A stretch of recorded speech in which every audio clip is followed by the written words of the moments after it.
কৃষাণপুর গ্রামে বাস করত নন্দ নামের এক দরিদ্র লোক। স্ত্রী সন্তানকে নিয়ে সে বেশ সুখেই দিন কাটাতো। তবে সে বড় পাখি ভালোবাসতো। তাই তার বাসায় ছিল এক ছোট্ট টুনটুনি পাখি। বিপদের দিনে পাখিটা নন্দকে অনেক সাহায্য করত। একবার খেলতে খেলতে নন্দর ছোট্ট মেয়েটি এক বিষাক্ত ফল খেয়ে ফেলে।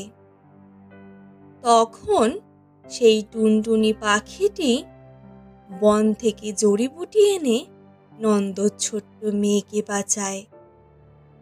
এভাবেই সেই পাখিটি গ্রামের অন্যান্য মানুষদেরও বেশ সাহায্য করত। একদিন নন্দ কাজ থেকে বাসায় ফিরে আসছিল। পথে তার সাথে দেখা হয় তার এক বন্ধুর।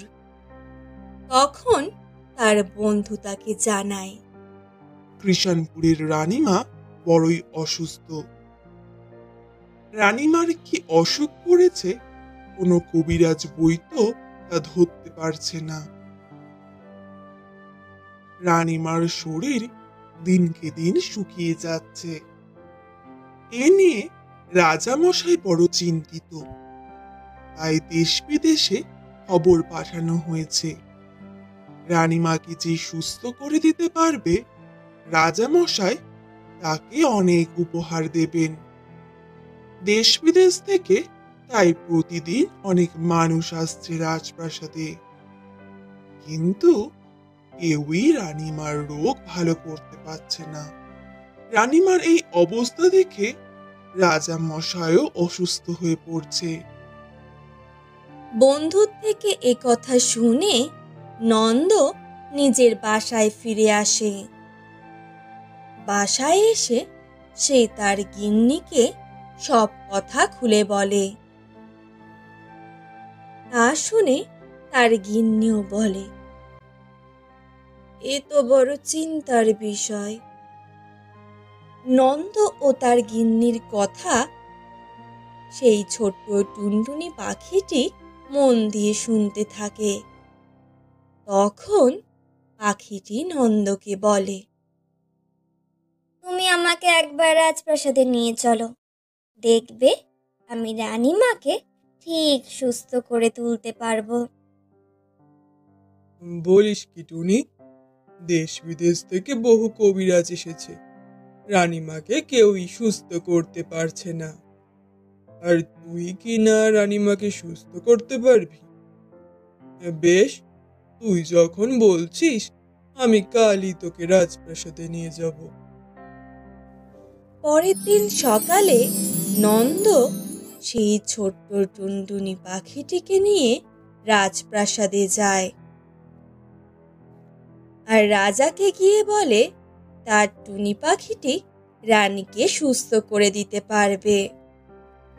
এ কথা শুনে রাজামশাই প্রথমে বিশ্বাস করে না, কিন্তু তারপর সে টুনটুনি পাখিটিকে রানীমার কাছে পাঠিয়ে দেয়। পাখিটিকে দেখে রানীমা বড়ই খুশি হয়। সে পাখিটির সাথে গল্প শুরু করে দেয়। তা দেখে দাসীরা তো অবাক হয়ে যায়। এতদিন পরে রানীমাকে খুশি দেখে তারা সাথে সাথে রাজা মশাইয়ের কাছে সে খবর পাঠায়। এ সংবাদ শুনে রাজা মশাইও বেশ অবাক হয়ে যায়। কিছুক্ষণ পরে টুনটুনি পাখিটি আবার রাজপ্রাসাদে নন্দর কাছে ফিরে আসে। ফিরে এসে রাজা মশাই তাকে জিজ্ঞাসা করে সে কিভাবে রানীকে এত খুশি করল। তখন টুনটুনি পাখিটি রাজা মশাইকে সব কথা খুলে বলে। রাজামশাই, রানীমার কাছে যে পাখিটি ছিল তা চলে যাওয়াতে রানীমা এত কষ্ট পেয়েছে। সেই পাখিটিকে রানীমা বড় ভালোবাসতো। তাই আমাকে পেয়ে রানীমা বড় খুশি হয়ে যায়।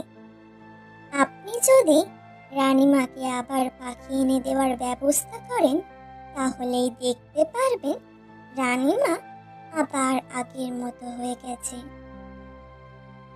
এরপর নন্দ ও তার টুনটুনি পাখিটি বাসায় ফিরে আসে। টুনটুনির কথা মতো রাজামশাই রানীমাকে অনেক পাখি এনে দেয়। তা দেখে রানীমাও আবার আগের অবস্থায় ফিরে আসে।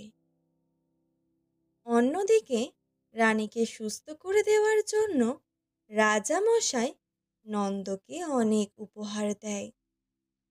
এর ফলে নন্দরও অবস্থার উন্নতি ঘটে আর সকলেই সুখে শান্তিতে বসবাস করে।